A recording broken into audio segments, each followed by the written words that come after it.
program are not those of intellectualradio.com, its subsidiaries, or sponsors. Encouraging, educating, and empowering you into action. This is Warriors Talk with your host, Lady ReShell. Hello. Welcome to Warriors Talk with author and founder Lady ReShell, where we move away from awareness towards action. It's Testimonial Monday, and our topic for today is There's Beauty Beyond the Scars. We are live on Intellectual Radio. We just heard from the Drive at 5 with Roman. Keep it locked right here on Intellectual Radio and allow us to feed your brain. On the last episode of Warriors Talk, I spoke with Doc Michelle and we talked about kidney health and what you need to know. Head on over to YouTube, type in Intellectual Radio, stay connected for any episodes you may have missed. The quote of the day is, I had fainted unless I had believed to see the goodness of the Lord in the land of the living. And that's coming from Psalms 23 and 13. Here are your trending topics for today. Some of the big names came out with endorsements in Chicago runoff for the mayoral election. Sunday, Reverend Al Sharpton backed Brandon Johnson, while Senator Dick Durbin supported Paul Vallis. With just 9 days until the election, every public appearance, handshake, and in this case, endorsement becomes all the more critical for Johnson and Vallis. Both campaigns are hoping that they can move the needle in favor in these last final days. The Reverend Al Sharpton on Sunday threw his support behind Brandon Johnson at a rally at the New Mount Pilgrim's Church, calling him the only candidate who could lead the city into a new climate. We need the truth to be told, said Johnson. It's about the very people who caused the mess that they want to get back in charge of the mess that they created. Johnson hit every dance floor and another rally in Calumet Park. Meanwhile, Vallis kept busy with another high-profile endorsement with Senator Dick Durbin. The current levels of gun violence and crime requires new action and community cooperation, fresh thinking, and a police force with a renewed commitment. We need a leadership that will combine caring strength and innovative thinking, he said. What unites us as a city is the fundamental belief that public safety is a human right. Everyone in the city of Chicago, that is, needs, said Vallis. So both candidates will be here Monday night at the Lincoln United Methodist Church at a forum about the environment, where they will be expected to answer questions from the residents about the concerns about the different corporations in the community that has been polluting the neighborhood for decades. That is your trending topic for today. If you are tuned in on any form of social media, do me a favor. Like the show, share the show, invite someone else in on the show that you feel may benefit from this valuable information. I'm grateful for my sponsor on today, Emanuel Church of God in Christ, with Pastor Michael Richardson, who has a special message for us. Greetings, I am Pastor Michael Richardson. And I am First Lady Anastasia Richardson from the Emanuel Church of God in Christ. We're located at 3058 West Van Buren in Chicago, Illinois. We are building upon a solid foundation. And we're inviting you to join us every Sunday morning on Facebook Live at Emanuel COGIC at 10:15 Central Standard Time. And you can also view our videos on our YouTube channel at Emanuel COGIC-MR. Once again, this is Pastor Michael Richardson and First Lady Anastasia Richardson, and we are from the Emanuel Church of God in Christ. We are building upon a solid foundation. Again, our topic for today is There is Beauty Beyond the Stars. And we have several special guests today. We're going to kick it off with the visionary of the book. And I'm so excited that she is giving Warriors Talk a chance to interview these courageous women so that individuals can get the message. We're going to watch these women be vulnerable and educate us. If you know anybody who has been diagnosed with a cancer diagnosis, maybe going through right now. You don't necessarily have to be the one that's diagnosed. You could be taking care of someone. You are going to want to hear these ladies' stories. So I'm so excited about the visionary, Jackinah. Denise, thank you so much. I'm so excited for you. Congratulations. Thank you. Thank you so much. Today has just been a blessed day. I know you're excited. I know the ladies are excited. This is a big step. Absolutely. We've been working on this project for 7 months now, and to finally have it launch and kick off today. We did our Amazon bestseller campaign, so our fingers are still crossed for that. But even though we know that this wasn't about a bestseller title, this wasn't about money, this was about us educating, advocating, and celebrating life. And these ladies that you have on the platform that will shortly be joining, they were vulnerable. They told their truth, but then they also found a way to encourage and uplift and give advice to others that are going through or that may pick up the pages later on down the road and go through. So I'm happy to introduce them. Yes. Well, let me introduce you first because, you are the reason for this book. She's actually affectionately known as the strong willed survivor. She is a native of Pittsburgh, Pennsylvania. And even though she has traveled and lived all around the world, she's definitely leads black and yellow, that is, the colors of her hometown sports team. She is the strong willed survivor, a child of God, a devoted mother of two sons, a proud big sister, a fun loving aunt, and a daughter of a coronary artery disease and cancer survivor. She is most known for saying, Beyond the scars, I am strong willed survivor, fighting for me and advocating for others. Girl, I know that was a mouthful to say, it needed but to be said. No, no. but yes, I've been on this journey as a survivor myself since 2014. But my mom was diagnosed when I was younger.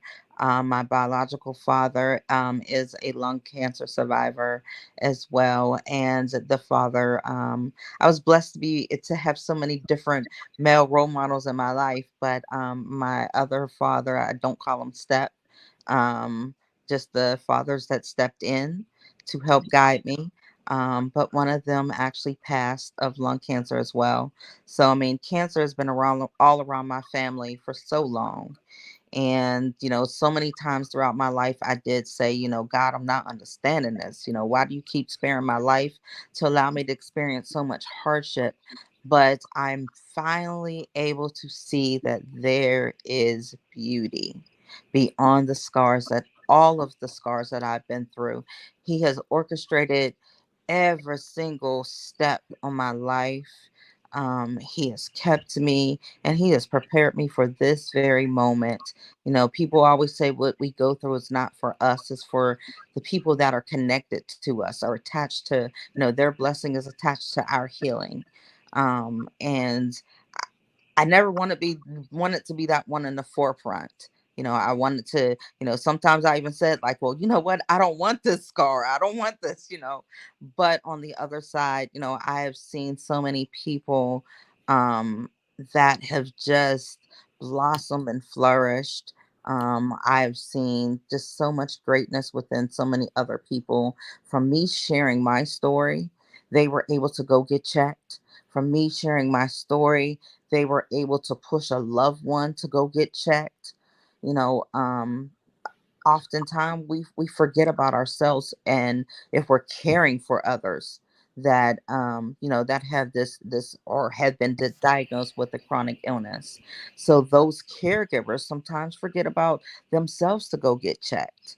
Um, but I have seen where they have been able to go and do some preventive methods, as well as I do know a couple caregivers that were diagnosed, but they were able to catch it early.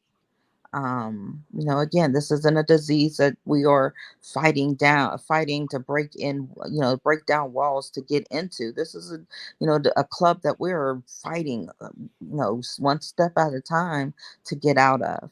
So I am actually, thankful for the journey that I've been on and glad to help educate, advocate, and celebrate life.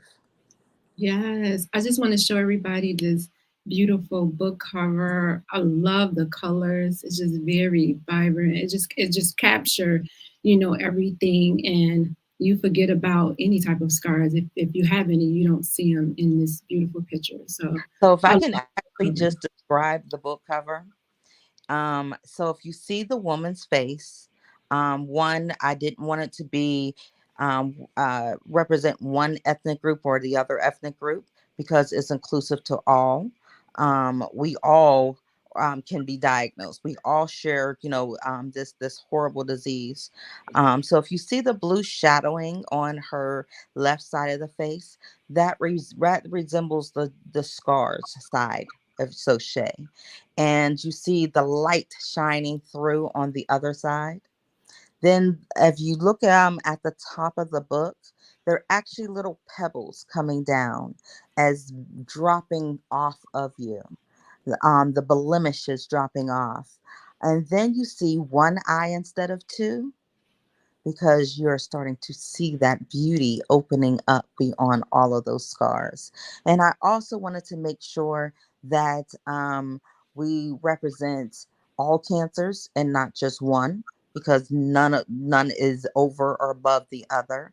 So you do know, being a survivor yourself, that purple represents all the cancers. I love it. It's a beautiful book cover, and now that you're describing it, like, oh my goodness. Yes, I love it. It is perfect. And you're right, cancer, all shapes, all sizes, all colors. There's so many different cancers out there. You can't just discriminate with just one. Exactly. Exactly. I want to bring in one of these warriors. We're going to bring in Erica. And I am so excited that Erica is here to share her story. Hey, Erica. Hi, how are you? Good. We have Erica Morgan here, and Erica is a mother and grandmother of 8. She doesn't look like it. Erica is family oriented, and she enjoys spending time doing things with her families, like road trips, trampoline parks, cooking together, and so much more. Since 2019, for her birthday, pre-COVID, she decided to do some things that are different, but encourage her to live and enjoy life. So in June of 2019, she went indoor skydiving. And she said it felt amazing, although it felt scary at first. The next adventure for her would be zip lining. She says cancer has taught her to experience life and it's the fullness of it. Well, hello, Erica Morgan. Thank you for joining us. Thank you. Thank you for the invite. I'm so Hello. I'm so excited, Erica, that you are here today to share your story. You are a 7-year cancer survivor, going on 8. Yes, ma'am. And what type of cancer did Erica have? I had breast cancer, ductal carcinoma in situ, and they caught it in the beginning stages. So it hadn't actually entered into a stage. But when I went back to the doctor um, for my initial checkup, it had entered into stage 1. Wow. One of the things, Erica, when I was reading your story that really stuck out to me, and I think a lot of cancer survivors can identify with this, is that so many people offer this unsolicited advice when you're going through cancer, especially those who haven't even went through a cancer diagnosis. Everybody all of a sudden have these magic cures, these things that you can do making you feel this small because you have this cancer diagnosis. Yes, yes, that is so true. I remember somebody telling me, um, well, you shouldn't eat sugar. Sugar feeds cancer. And I'm like, really? That's all you have to say. You can't say, well, I pray that, everything comes out, on a better note for you, instead of saying something so mundane.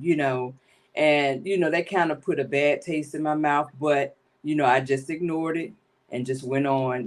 I try not to let negative things affect me, because I was going through something traumatic and I didn't need that undue stress that could possibly make me sicker.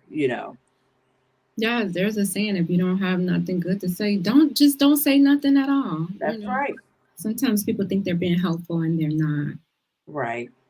One of the other things that stuck out to me is you talked about how crucial your support system was, and you had an awesome support system. Talk to us about, why we need that support system. Your support system is everything. When you have that diagnosis, it's like your world just implodes on you, and you're not sure what your next step is going to be. But I remember sitting in that parking lot at the hospital for like almost 3 hours, not knowing which direction was home. But when I was able to come back to myself, I cried all the way home. And when I got home, my mom and my 3 daughters were there, and they knew something was going on, because I couldn't even call them on the phone to tell them what happened. And so I sat on the couch, and my daughters surrounded me, and my mom stood in front of me, and the words came out. I don't even know if they knew what I was saying, but I feel like, well, I do know they understood what I was saying, because that word is so heavy. It just has so much power. And during the course of having my family and friends there for me to fight this battle, it lost the power. I love that. And I became powerful. I love that. I feel like we give that cancer so much power when we hear it, because of all the things that we've heard about it. Right. But sometimes you have to take your power back from cancer and make it feel this small. And a lot of times when you have that support system around you, that can happen. So a support system is crucial. Now, you also experienced this why me moment. And in your part, you said sometimes you still have that question. Sometimes you don't even have the answer to why me. Yeah, that's true. Cancer just puts you in a brain fog, not a permanent one, but you have those moments where you're like, I can't believe, I have cancer, but why me? And then you sit and think, well, why not me? I could be that one that can help an individual who's going through. And, I may have the right word at that right time that changes their whole perspective, and that means so much, because I'm not sure if Jackinah told you, but we were diagnosed around the same time, and we were actually a part of an event, and that's how we met, and we've been thick as thieves since, for lack of a better term. But seeing what she went through on more than one occasion, and seeing what she goes through now with her health, I'm always, grateful that God brought her into my life, and that, I can be there for her and she can be there for me when we need each other. We're like family. We've known each other now for probably about 7 years, 8 years. And I mean, she's my sister from another mister. That's all I can say. Yes, it's important to have people that are going through the same thing that you are, that can identify with what you're going through. It helps, gives you strength. Mm-hmm. So I appreciate you. Thank you so much, Erica, for your story. I'll be back. I'm going to bring in this mother and daughter duo. We have Michelle and Jordan Wicker. Hey, ladies. Hi.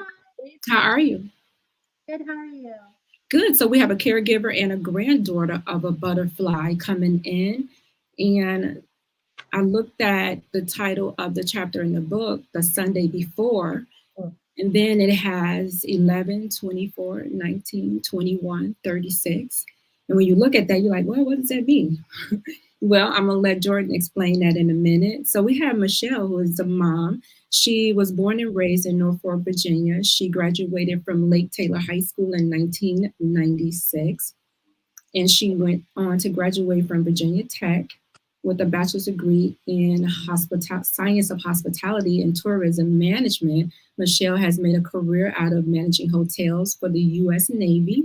She has managed over several hotels in Virginia, Texas, Japan, and Washington State. She is currently living in Virginia Beach. And Michelle enjoys reading, watching television, anything Virginia Tech, and hanging with her family. Michelle is the proud mother of Jordan and their Japanese dog. What's the name of the dog? I want to make sure I said it right. Maisie. Maisie, yes. So I'm excited about that. And then we have the daughter Jordan, who is 17 years old and currently wrapping up her senior year in high school. She plans to attend college and study special education, focusing on autism and minoring in sign language. She has a passion for volleyball, but continues to play a variety of sports year round.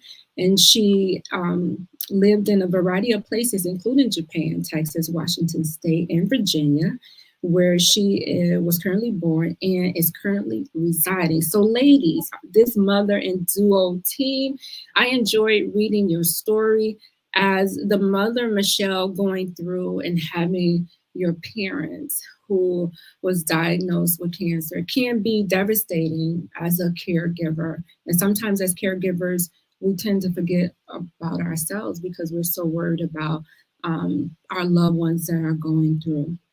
So Michelle, my question to you is, how were you able to stay focused on faith and going through all this devastation? You know, your foundation was shaken. How were you able to maintain your faith through all of it? Okay, I can't hear you, so just make sure. There you go. All right, when we first learned about my father's diagnosis, we actually lived in Japan. And we actually found out about a month after they had their great earthquake and tsunami. So we were there for that. So right after the other, it was, shock after shock of news and things happening. And it was, my father knew, he's always been the one to push me out and not let me feel like I was stuck or had to come back and be the responsible one. So over the years, as we were still in Japan, I had to ask my mother separately, let me know when it's time to come home. My father always said, don't come home, stay out there as long as you can, don't come back, out of love, because I think he knew maybe towards the end what was coming, and he didn't want for our version of him to be affected or to change. Wow. Now then you have your daughter here who is a witness to her family members with this devastating disease. Jordan, what was going through your mind just seeing your loved ones, these strong, vibrant loved ones, and then all of a sudden this horrible disease hits? Like, what's going through Jordan's mind as a granddaughter? I was very scared. And we can't hear you. I was scared. I didn't know what was going to come next, and being so young, I don't think I also comprehended all of it until we came back and it was there for the final stages. So sometimes I think I may have missed out on some points. Sometimes, I think I got the best of it because I was in a state where I didn't recognize it all the time. And so I was okay to, I didn't take anything for granted with it. I had the opportunity to say, hey, nothing's wrong. It's going to be okay. And I was just happy where I was at that point in time. Did it teach you, and this is for you too, Michelle and Jordan, did it teach you guys to just to live and do things that you wouldn't ordinarily do? Like Erica's doing, like, sometimes we just day to day, we just going through the motion and we're not enjoying life, especially if you're taking care of individuals that are sick. Most definitely. Sometimes I like to drag my mom out to the beach. she's not a beach person. She's not into the whole sand in the toes kind of thing. And so times like that are like if we're on road trips together, and that is, I think, definitely our time to bond and not take anything for granted with each other and to enjoy that time together. So, Michelle, why be a part of this book? What do you hope to accomplish by being a part of this book and sharing your stories? I think that there's something everyone can glean from it. Not everyone at different stages in their lives, someone's going to be a caregiver and someone's going to be the one needing the care. My mother, actually, once my father entered hospice and just before we came home, she was diagnosed with breast cancer herself and had to start going through chemo and radiation.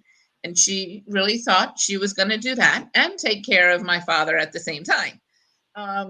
Just because, she's been taking care of him for so long.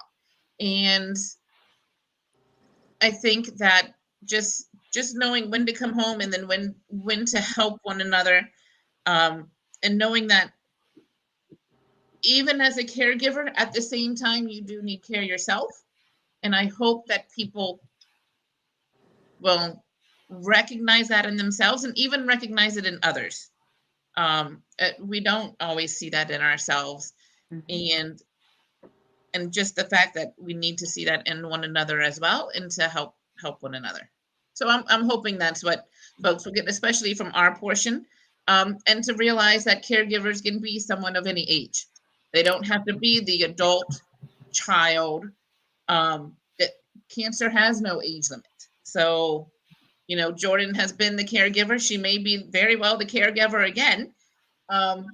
Lord forbid, but at least she'll have that experience and be ready for it as well. So hopefully people realizing that it's not only the spouse or the grown-up of someone being the caregiver, but the extended family and the younger children as well. That's a good point that you brought up. I appreciate that. Now I want to talk about these numbers, Jordan. The numbers that you put on your chapter. What does somebody looking at those numbers? What do they mean to you? So those numbers represent the date and time that my grandfather took his last breath, and as I held his hand while my grandmother cried over him.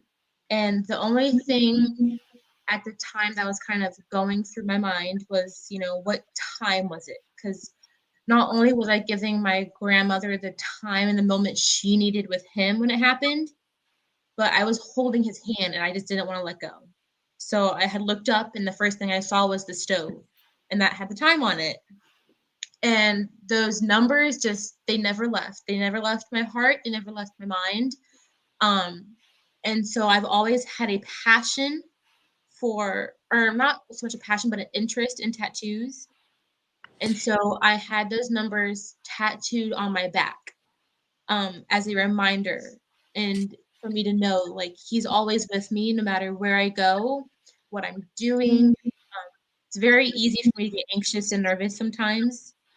And so having the reminder and having them on my back, so I know he has my back, is something that, it resonates with me.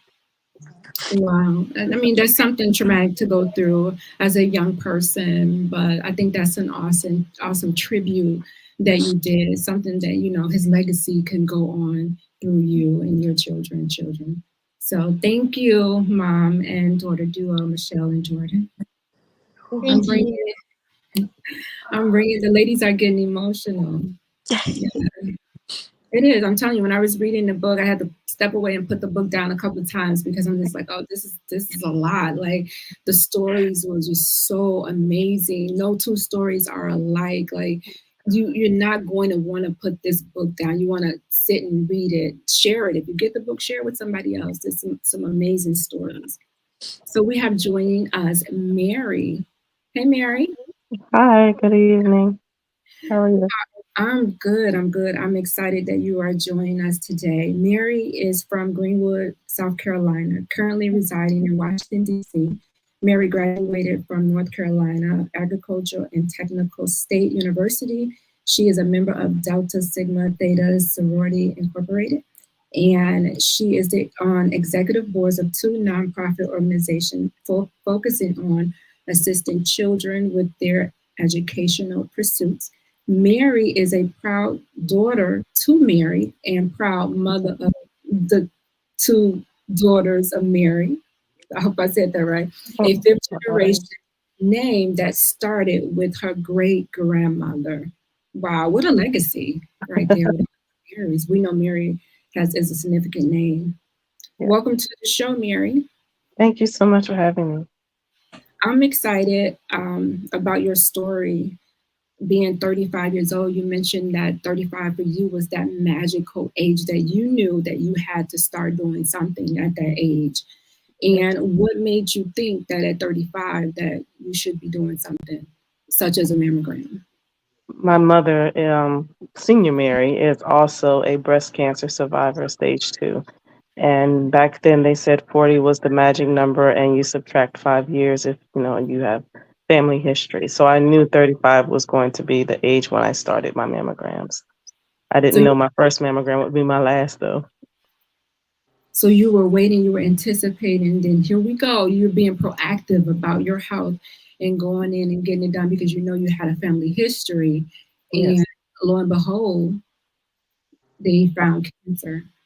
Yes, I was in top shape. I used to go to UFC gym. I don't know if you've heard of it. It's a kickboxing gym, and the trainers are actually, most of them are boxers. They're actually certified, and that's the sport that they perform in, like on TV type boxing. And I was trim. I thought I was eating clean. I ate kosher. But when I checked my breast right after my 35th birthday, I found a golf ball in the tip of my left breast. Wow. So not only did you go and get the mammogram, but you were being vigilant about doing your own breast exams yourself. Yes, I found it myself. I blamed myself a lot initially because I couldn't understand how I missed it. Because I checked all the time. I was borderline paranoid. And there was a golf ball sitting in the tip of my left breast. So yeah, it was a shocker. To say the least, it was a shocker. Yeah, especially at the age of 35, they're telling you, okay, 40, this is not so-called a young woman's disease, but we do know that more and more young women are being diagnosed with breast cancer. So you have this yes. And I had to go ahead. I was going to say, and I had to be an advocate for myself because of my age. And I didn't have any of the typical symptoms. So they pretty much told me to brush it under the rug, and it wasn't anything to worry about. I didn't have an inverted nipple. I didn't have any discharge from my nipples. I didn't have any pain. They told me it wasn't against my breast wall. It shouldn't be anything to worry about. And I just kind of looked at them and it's like, that's all well and good. So when is my mammogram? And they were like, well, because you have family history, we will go ahead and give you a mammogram. And I'm like, well, thank you. When is that going to happen? Because I wasn't going to wait. It was within a week. It was within a week that they were able to do the mammogram. They said it looked suspicious. They did the biopsy maybe 2 days later. And, within a couple of days later, I found out it was stage 3, clinical stage 3. Because under my arm was already swollen, and they told me that meant it was already in my lymph nodes. Wow. So here you are. You already have. It was hard. Go ahead. Yes. No, I was going to say it was hard, especially thinking about my daughter, who had just turned 6 years old. Wow. Wow. So here you are diagnosed with cancer and you have a family history of cancer. So in your family, you have your mom and your dad that was affected by cancer. Yes, yes. So my mother, stage 2 breast cancer survivor. My dad passed away from metastatic pancreatic cancer. We thought it was lung cancer until he transitioned and they did all of the testing and whatnot. But he complained of having problems in his chest and was constantly taking antacids. And they finally did a scope and they were like, you have at most 6 months to live. So we found out in November and he was gone that February, right after I had my daughter. Wow. Lisa says some people struggle with the guilt when they do things for themselves when family members are ill. Did you have that issue? Doing things for myself when family members are, I believe I'm a caregiver by heart. So I get a lot of joy in taking care of other people. The problem was making sure I take care of myself, and that's still a problem that I have today, especially going through cancer treatment. Your body isn't as strong, or mine hasn't been as strong since going through chemo and radiation. And of course, I was misdiagnosed. They missed the HER2 piece of it, so I had to go back for another year of cancer treatment with another port being placed. And you read the book, so the first time they put the port in, they punctured my lung just trying to place the port. So there was a lot of trauma, and the HER2 actually, the treatment caused my heart function to go down. I was walking around with an oxygen tank. I missed funerals of people that I love back home because I couldn't travel. It was just a lot to it. So I never really felt guilty. I felt some survivor's remorse from surviving my cancer. I felt a little bad on another end for people who were able to survive lung cancer and survive pancreatic cancer, but my dad didn't. I was a little hurt by that, but I've had to fix my focus and change my perspective and just be grateful that I am still here and that I am going to raise my daughter as she just turned 15 last August. And I'm still here. I'm still raising her. She just got her permit. It's fun teaching her how to drive. I take nothing for granted.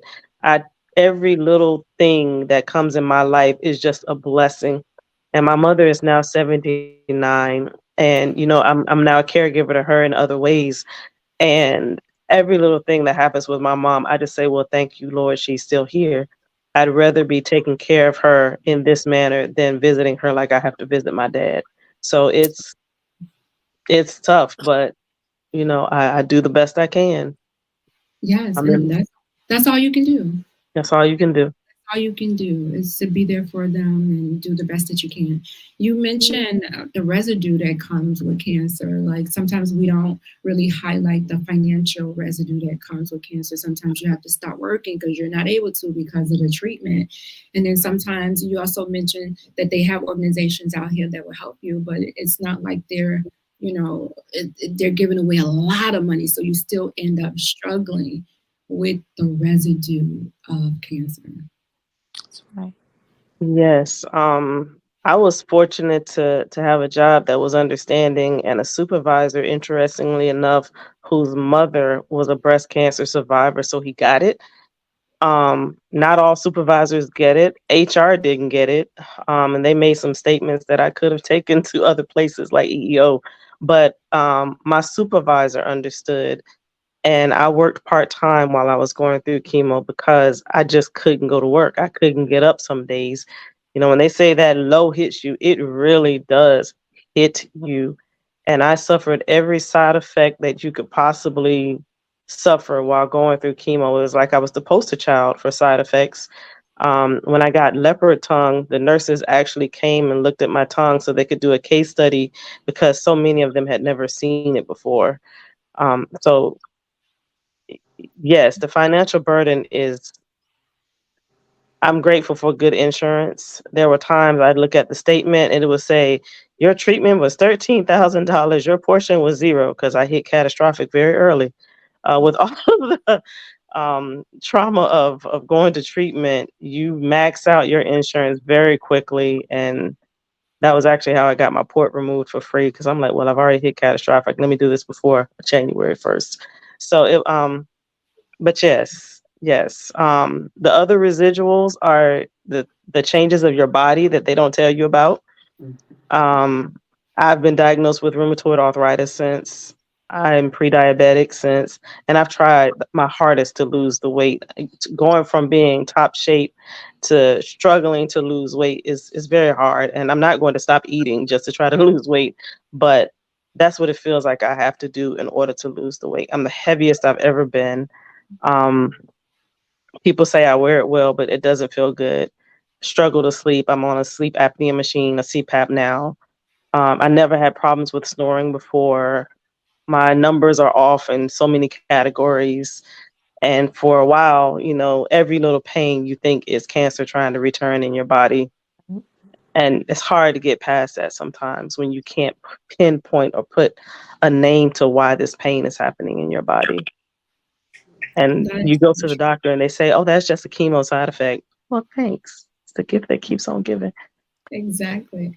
That is so true. Thank you so much, Mary, for sharing with us. I want to make sure we get in Melody Hensley. How you doing? Waiting patiently. Yes. I can hear you. Okay, can you hear me? I can hear you, yes. Awesome. You were waiting patiently. She is actually the daughter of a butterfly. And she's a single mom. She's a woman of faith, a best-selling contributing author, and certified from grief to gratitude empowerment coach. Her passion for working with women began immediately after graduating high school. It's nice to find your purpose early, isn't it? Yes, it is. And then she's also the CEO and founder of More LLC, which is Mothers Overcoming Real Life Experiences, where she engages women across the globe, connecting them with other mothers to know that they are more together and can overcome challenges. Welcome, Melody. How are you today? Thank you so much. I'm just honored. I'm celebrating with Kina and the ladies tonight. I'm just so excited. I'm tearing up because I'm so full of joy. Like this, just being with her, watching her go through the process of making this thing happen. It's amazing. And to be able to share the stories that we all have with others, it is beautiful. It's really beauty beyond the scars. So why be a part of this book? What do you expect to gain or to put out with being a part of this book? Well, in my portion of the book, I was able to share grief tips, basically letting individuals know that are going through this experience or will have to, that we all know that sometimes it doesn't end well once you hear the words, you have cancer. In my situation, I had taken my mom to the doctor's visit because she was having pain really bad on her right side. And they couldn't figure out what was going on. She'd already had cancer 20 years prior, and she had a stroke, was paralyzed on one side and had to wear a colostomy bag, but she overcame all of that. And that's where the title comes in. She persisted. But when I took her that day, the doctor looked at her and sent her to the oncologist because he said she'll only have a 6-month chance to live. And in exactly 6 months, I was burying my mom. So to be able to shed light to others, to inspire others, to encourage others and give them hope and let them know things that they can do that I wish I had done. I wish that I had taken more photos. I mean, I was young then. I had just had my 26th birthday, and that was hard because my mother was my best friend. So imagine burying your best friend and your mom on the same day.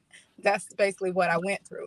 So just to be able to shed light to others and inspire them and let them know, this thing is hard. It really is beyond those scars.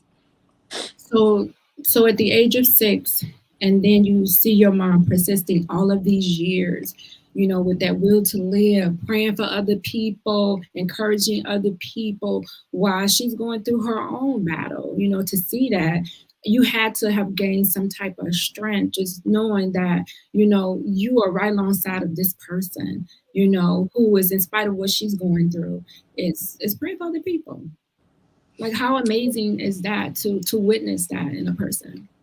Yes, it's very amazing. It was so amazing that even when her funeral ceremony, God worked it out where not only one person came up and sung the song, if you know it, I won't complain. And then another person came up and sung it again. And we were not upset about it because that was her song. She would never complain. She would just, God's got me. He's going to take care of me. Everything will be okay. She was always positive. You never heard her complaining. Even when she was in severe pain, she sit there and she handled it, because I think that she didn't want everyone else worried about her. And she just wanted to make sure that we were okay. And I know the women up here have been that way, because when you're a mother, you try to be strong for your children.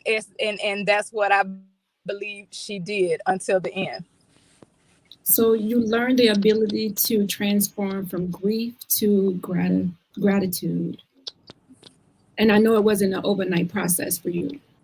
Oh, no. It actually took me, I was dealing with grief for over 10 years. I didn't know what or how. I didn't know really what I was going through, because I was the baby of the family. So I was the one taking care of and handling things. And I was the one that was home taking care of my mom and seeing about her during the process of her transitioning. And during that time, I didn't realize that I was giving everybody else compassion and letting them cry and letting them grieve. I never gave myself, I never allowed myself the chance. So for years, I carried anger and bitterness and the grief, and it went into depression. And I mean, I just couldn't fight it because I didn't know. And it wasn't until I started going to therapy that it was revealed to me that I was carrying all of that grief all that time, never allowing myself, giving myself compassion to grieve. And when I realized it, and I went through a grief coaching session just for myself, basically. And then I realized I want to give this back to others. I want them to transform their grief, because I was able to heal and learn that I had held that on for so long. So now I tell people it's okay to cry. It's okay to grieve. And don't sit there and say, my loved one passed. No, say they died. We need to say the word, because we don't talk about death and dying enough. We don't talk about it. We don't express it. And we know that it's going to happen. We know that everybody's going to go through it. And we have to be able to give ourselves that moment to say, you know what? If they don't make it, look at their legacy. Look at the life that they did live and what they have done, and hold on to that. And that's what keeps me going today. Amen. That was awesome. Thank you so much. As we wrap up the show today, I just want to go back to Jackinah to give some quick words of wisdom and how individuals can purchase this book. Well, first of all, you can hear from all the ladies, and this is only half of the group that are part of this project. They their vulnerability, but their encouragement and their strive and willingness to never give up and to always show and reach back, and to be able to bless someone else, to help someone else, to encourage someone else. So I'm thankful that these ladies joined me on this journey. Each one of them has their own individual platforms that you can find the books through. But we are on Amazon as an ebook, and we are on Amazon as a paperback book, and we are on Barnes and Noble's website as well.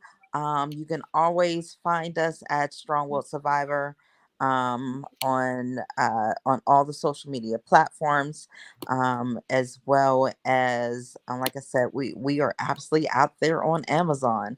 And the other we're looking to have this great release party soon in Hampton Roads, Virginia. So stay tuned for more information on that. And if you're always looking for some information, whether you want to collectively get the ladies to speak or individually get the ladies to speak, please email me at info@beyondthescars at info@beyondthescars.org. Awesome. Thank you so much. I appreciate you and the ladies coming on to share. You guys, I am closing out. Coming up next is The People Show with Charles Thomas and Mark Wallace. Join me next Monday at 6 p.m. on Intellectual Radio. As always, Warriors Talk is changing lives one warrior at a time. Thank you for listening to this week's edition of Warriors Talk with Lady ReShell. To find out more about Warriors Talk, follow @Warriors Talk, the number 1, on all social media outlets, and Warriors Talk with Lady ReShell on YouTube. Please join us next week and every Monday evening at 6 p.m. Central Standard Time on intellectualradio.com for Warriors Talk with Lady ReShell, where we encourage, educate, and empower you